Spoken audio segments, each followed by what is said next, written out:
Hello বন্ধুরা, চলে এসেছি মামা বেয়ার আরেকবার তোমাদের সাথে আরেকটা নতুন লেসন নিয়ে। So let's do some English together.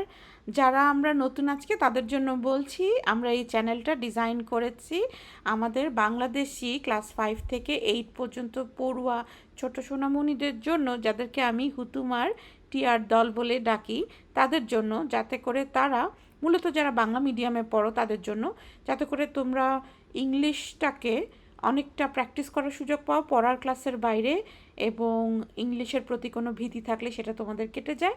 আমরা চেষ্টা করি এখানে গ্রামার, রিডিং, রাইটিং এবং এভরিডে লাইফে কী করে ইংলিশ ইউজ করা যায় সেই উপযোগী কন্টেন্ট দিতে। তো তোমরা যারা উপকৃত হবে বা হচ্ছ মনে করো, প্লিজ সাবস্ক্রাইব করে রেখো, তাহলে আমি প্রথমত এনকারেজড হব নতুন নতুন লেসন ডিজাইন করার ব্যাপারে। প্লাস তোমরাও কিন্তু আমি যখনই কোনো কিছু পোস্ট করব তোমরা নোটিফিকেশান পেয়ে যাবে। এবং feel free to write comments and আমাকে জানাবে তোমরা নতুন কোন বিষয়ে আমাকে কথা বলতে, কোন বিষয়ে শুনতে চাও। তো ঠিক আছে, without further delay let's get started. আচ্ছা, আমরা বেশ কিছু প্যাটার্ন নিয়ে কথা বলেছি, যে কিভাবে আমরা সুন্দর সুন্দর সেন্টেন্স তৈরি করতে পারি, কমপ্লেক্স সেন্টেন্স তৈরি করতে পারি বিভিন্ন রকমের ক্লজ বা প্যাটার্নের মাধ্যমে। যেমন আমরা সো দ্যাট দেখেছি, এনাফ, অলদো এগুলো দেখেছি, ওয়েন দেখেছি, ওয়াইল দেখেছি, ইফ দেখেছি। হ্যাঁ, তো আজকে আমরা একটুখানি দেখব যে ওয়াইল আর ওয়েনের মধ্যে পার্থক্য কী, এবং মোস্টলি আমরা ফোকাস করব ওয়েন কখন ব্যবহার করা হয় এবং ওয়েন দিয়ে কী ধরনের সেন্টেন্স তৈরি করা যায়। আসলে ওয়াইল, WHILE, ওয়াইল এই কথাটার বাংলা অর্থ যখন, ওয়েন এই কথাটার বাংলা অর্থ যখন।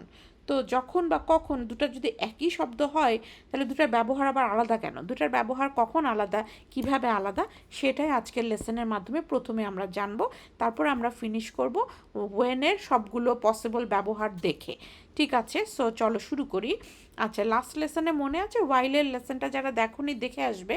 ওয়াইলে আমরা শিখেছিলাম যে যখন দুটা ঘটনা বা তিনটা ঘটনা, চারটা ঘটনা একই সাথে কিছুক্ষণ ধরে ঘটতে থাকে, তখন আমরা তাদেরকে ব্যক্ত করার সময় বা বলবার সময় আমরা ওয়াইল ইউজ করে বলতে পারি যে while it was raining mom was cooking and we were studying. এরকম একটা সেন্টেন্স বোধহয় আমরা শিখেছিলাম লাস্ট ক্লাসে, বা এই ছবি দেখে আমরা ইন্সপায়ার্ড হয়ে আমরা এরকম লিখেছিলাম। দেখো, mom was cooking dinner while we were studying. দুটা কাজ অতীতে হচ্ছিল এবং একই সময়ে হচ্ছিল, বেশ কিছুটা সময় ধরে। They were having an overlap. হ্যাঁ, ওভারল্যাপ মানে একজন আরেকজনের উপরে একই সময়ে ঘটা। আচ্ছা, তো যখন একাধিক ঘটনা একই সময়ে ঘটবে, টাইমের ওভারল্যাপ থাকবে, আমরা তখন ওয়াইল ব্যবহার করতে পারি, তাই তো? আচ্ছা, ঠিক আছে, আজকের লেসনের টপিক তো ওয়াইল নয়, ওয়েন। তো চলো আমরা দেখি এখন ওয়াইল আর ওয়েনের পার্থক্যটা কী। আচ্ছা, এবার এই ছবিটাতে ফোকাস করো। এখানে আমরা দেখতে পাচ্ছি, মনে করো তোমাদের প্রতিবেশী হচ্ছেন আন্ট মেরি। আন্ট মেরি তোমার পাশে বাসায় থাকেন। দেখো, তোমার বাড়িতে বৃষ্টি হচ্ছে, ওনার বাড়িতেও বৃষ্টি হচ্ছে, উনি রান্না করছেন একই রকম, সন্ধ্যা হয়ে আসছে, তো উনি রান্না করছেন রাতের খাবার। পিছনে দেখো তার পোষা বিড়াল, যে সে ঘুমিয়ে আছে, আমি জানি না বিড়ালটার নাম কি। এটা তার কিচেন মনে হচ্ছে, এবং কিচেনের সিঙ্কের এই পাশে দেখো একটা ফোন রাখা আছে, এবং ফোনটা মনে হচ্ছে বাজছে, ফোনটা, তাই না, রিং হচ্ছে ফোনে। আচ্ছা, এবং আন্ট মেরি রান্না করছিলেন, হঠাৎ ফোনটা বেজে উঠলো। তাহলে এই কথাটাকে যখন আমরা বাংলায় হয়তো প্রকাশ করব, দেখো তুমি কিন্তু ভাবলেই বুঝতে পারবে যে ফোনটা, মানে যদি রান্না করতে 40 মিনিট সময় লাগে, ফোনটা কিন্তু 40 মিনিট ধরে বাজে না, ফোনটা হয়তো হঠাৎ করে বেজে ওঠে, বাট রান্না করার সময়ই ফোনটা বেজে উঠেছিল। তাহলে দেখো, দুটা ঘটনা একই সাথে ঘটেছে, কিন্তু একটা ইভেন্ট, ফোনের বেজে ওঠাটা কিন্তু খুব অল্প সময়ের জন্য হয়েছে, এবং অনেকটা রান্নার কাজটাকে একটুখানি ইন্টারাপ্ট করেছে, বা রান্নার কাজের মাঝখানে একটা কি বলবো, ছেদ পড়েছে আন্ট মেরির, কারণ she had to attend the phone, because ফোনটা ইমার্জেন্সি হতে পারে বা অনেক কিছু। তো এরকম যখন হবে যে দুটা ইভেন্ট পাশাপাশি চলবে, বাট একটা ইভেন্ট খুব শর্ট পিরিয়ডের জন্য হয়, তখন সেই ইভেন্টটা, যেটা শর্ট পিরিয়ড মানে অল্প সময়ের জন্য হবে, সেই ইভেন্টটাকে আমরা ওয়েন দিয়ে যুক্ত করব, রাদার দেন ইউজিং ওয়াইল। আচ্ছা চলো, কথা না বলে এক্সাম্পলটা আমরা তোমাকে লিখে দেখাই। এই দেখো, আমি বললাম aunt Mary was cooking when her phone rang. Aunt Mary মানে মেরি খালা রান্না করছিলেন যখন তার ফোনটা বেজে উঠল। দেখেছো? আমরা কিন্তু এটা বললাম না aunt Mary was cooking while her phone was ringing. এরকম যদি বলতাম তার মানে কি আন্ট মেরি ফোনটাকে ইগনোর করছেন, ফোনটা বেজেই যাচ্ছে আর আন্ট মেরি রান্না করেই যাচ্ছেন, কিন্তু সেটা সেরকম বুঝাতে চাচ্ছি না। আমরা বুঝাতে চাচ্ছি যে উনি রান্না করছিলেন, হঠাৎ যেন ফোনটা বেজে উঠলো, মানে শর্ট ইভেন্ট ফোনটা, হ্যাঁ, বেজে ওঠাটা। তো আমরা এখানে ওয়েন দিয়ে কিন্তু কি করলাম, একটা কমপ্লেক্স সেন্টেন্স তৈরি করলাম, তাই না?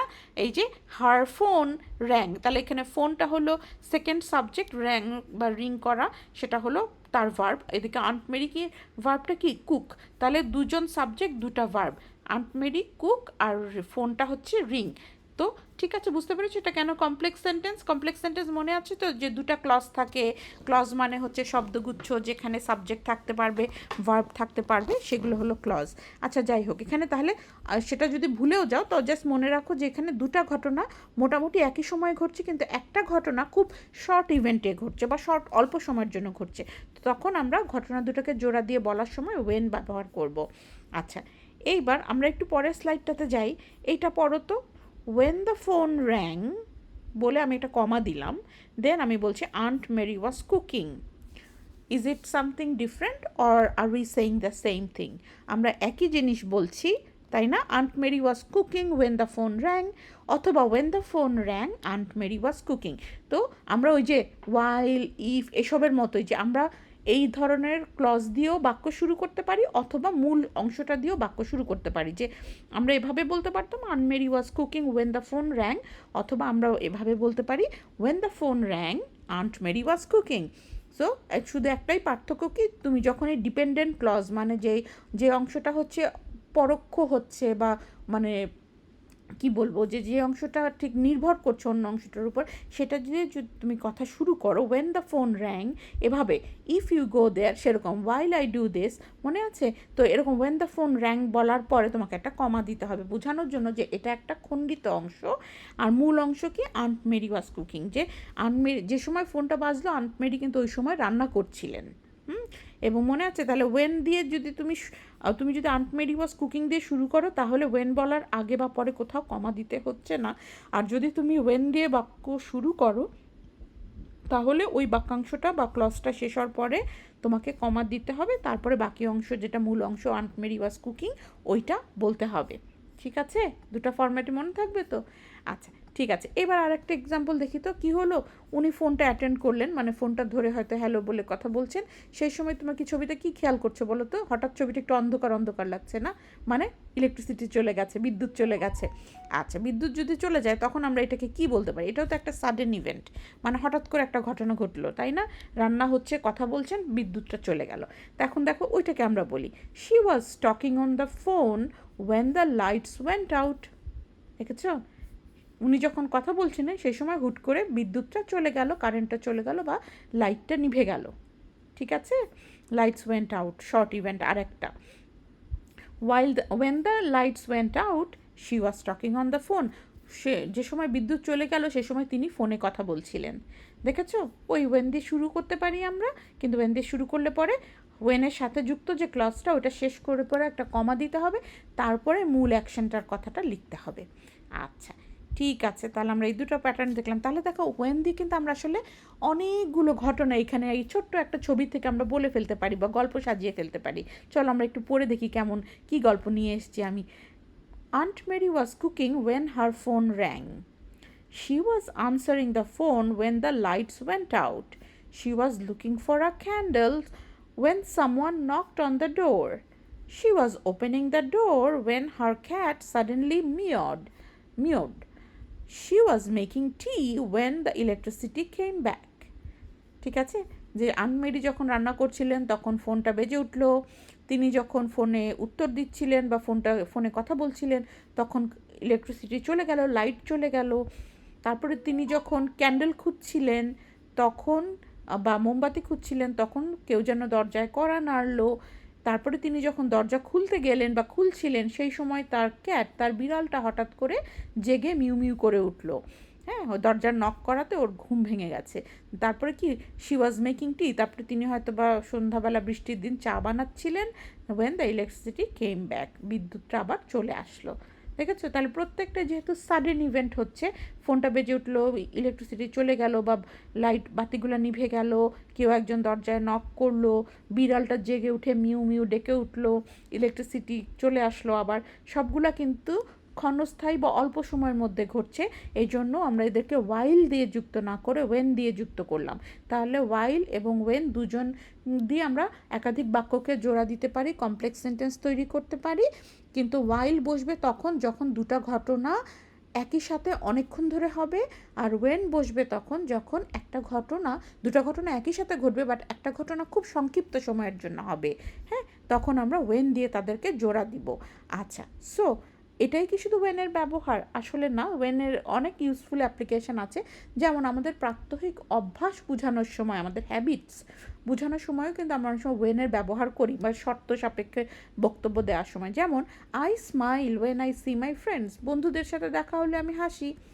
মাই mom always smiles when I help her, মা সবসময় খুশি হন বা হাসেন যখন আমি তাকে সাহায্য করি। I feel happy when my grandparents visit us, আমার খুব ভালো লাগে যখন আমার দাদা দাদু বা নানা নানু আমাদের কাছে বেড়াতে আসে। দেখেছো? তাহলে এটা এখনই হচ্ছে তা নয়, দুটো ঘটনা একসাথে ঘটবে বা ঘটে, এবং যখন একটা ঘটে তখন আর একটা সত্যি হয়। হ্যাঁ, একটার সাথে আরেকটা ডিপেন্ডেন্ট। সো এভরিডে প্র্যাকটিস বা এভরিডে লাইফে এগুলা সত্য ঘটনা বোঝানোর জন্য আমরা ওয়েনের ব্যবহার করতে পারি। এটাই কি সব? না, আরও একটা অ্যাপ্লিকেশন আমি খুঁজে বের করেছি, বা আমাদের মাথায় এসছে, তোমাদেরকে জানিয়ে দিচ্ছি। তোমরা অলরেডি জানো, জাস্ট রিমাইন্ড করে দিচ্ছি। ওয়েনটাকে আমরা কেমন করে আর ব্যবহার করতে পারি? অফকোর্স প্রশ্নের উত্তর বা প্রশ্ন দেয়া করার জন্য ওয়েনকে ব্যবহার করতে পারি। যেমন when are you going to visit grandma? ধরো টিয়া মিনিকে জিজ্ঞেস করছে না যে মিনি তুমি তোমার দাদুর সাথে কবে দেখা করতে যাবে? When are you going to visit grandma? When দিয়ে বাক্য শুরু করলাম এবং প্রশ্ন করলাম। আচ্ছা, এখানে কিন্তু দুটো ইভেন্ট না, কি এটা শুধুমাত্র প্রশ্ন করার জন্য। আবার দেখো, এখানে প্রশ্ন করছি কিন্তু প্রশ্নের ভিতরে সময় জানতে চাচ্ছি বলে, হ্যাঁ, এখানে এমবেড করা আছে। দেখো, ডু ইউ নো, তুমি কি জানো, when Tia is going to join us, টিয়া কখন আমাদের এই সাথে যুক্ত হবে? দেখেছো যে ডু ইউ নো দিয়ে মূল প্রশ্নটা করা হচ্ছে, কিন্তু প্রশ্নটা শেষ হবে না যদি আমি এই ওয়েন দিয়ে বাকি অংশটা জোড়া না দেই, তাই না? এখানে একটা কমপ্লেক্স সেন্টেন্সও কিন্তু আছে। প্রথমটা কিন্তু simple sentence, when are you going to visit grandma. আচ্ছা, পরেরটা complex sentence, do you know একটা অংশ, আর when Tia is going to visit us আর একটা জয়েন আস আর একটা অংশ। আবার দেখো, when was the last time you heard from Mini, শেষবার কখন তুমি মিনির কাছ থেকে কিছু শুনতে পেয়েছিলে?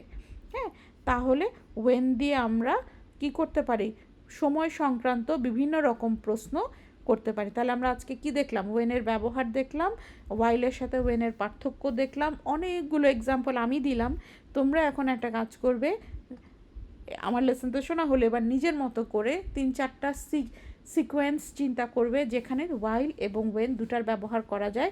খুব সাবধানে 2-1টা সেন্টেন্স ওয়াইল দিয়ে লিখবে, আবার 2-1টা সেন্টেন্স ওয়েন দিয়ে লিখবে, লিখে কমেন্ট আকারে পোস্ট করবে। তাহলে না আমি জানতে পারবো যে তোমরা আসলে ফলো করছো আর কিছু কিছু শিখতে পারছো। ঠিক আছে, so I'll catch up with you soon with something new. Until then, you take care, bye by.